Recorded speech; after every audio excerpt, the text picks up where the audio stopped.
குளித்தலை சட்டமன்ற தொகுதியில் திமுக வேட்பாளர் சூரியனூர் ஆ. சந்திரன் மருதூர் பேரூராட்சிக்குட்பட்ட பல்வேறு பகுதிகளில் தீவிர வாக்கு சேகரிப்பில் ஈடுபட்டார்.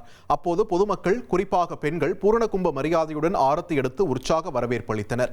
பிரச்சாரத்தில் பேசிய சூரியனூர் ஆ. சந்திரன், தேர்தல் வாக்குறுதியில் குறிப்பிட்ட 8000 ரூபாய் கூப்பன் தமிழக முதல்வர் பதவியேற்ற பிறகு 20 நாட்களுக்குள் மக்களின் வீடுகளுக்கே நேரடியாக வழங்கப்படும் என்று திமுக வேட்பாளர் தெரிவித்தார்.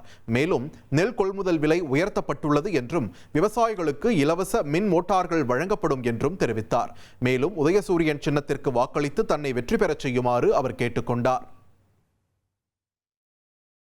கூப்பன் ஒரு தலைவர் பொறுப்பேற்று 2 நாட்களில் உங்கள் கைகளுக்கு வந்து சேரும்.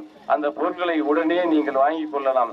ஆக இன்னொரு 20 நாட்களுக்குள்ளாக மகளிருக்கெல்லாம் ஒரு 8000 ரூபாய்க்கான ஒரு வருமானம் உள்ள ஒரு கூப்பனை வழங்கி அதற்குரிய பொருட்களையும் தரம் இருக்கிறார்கள் என்ற ஒரு மகிழ்ச்சியான செய்தியையும் இங்கே தெரிவித்துக் கொள்கிறோம். அதே போல நாமெல்லாம் விவசாயிகளுக்கு நெல் கொள்முதல் விலை எவ்வளவு 2800 3500 உயர்த்தி வழங்கி இருக்கிறார். இனி செல்லும் இடமெல்லாம் செய்தி. தந்தை டிவியின் வாட்ஸ்அப் சேனலை ஃபாலோ பண்ணினா செல்லருக்கும் இடமெல்லாம் செய்தி. இதோ QR கோட் இப்பவே ஸ்கேன் பண்ணுங்க, ஃபாலோ பண்ணுங்க.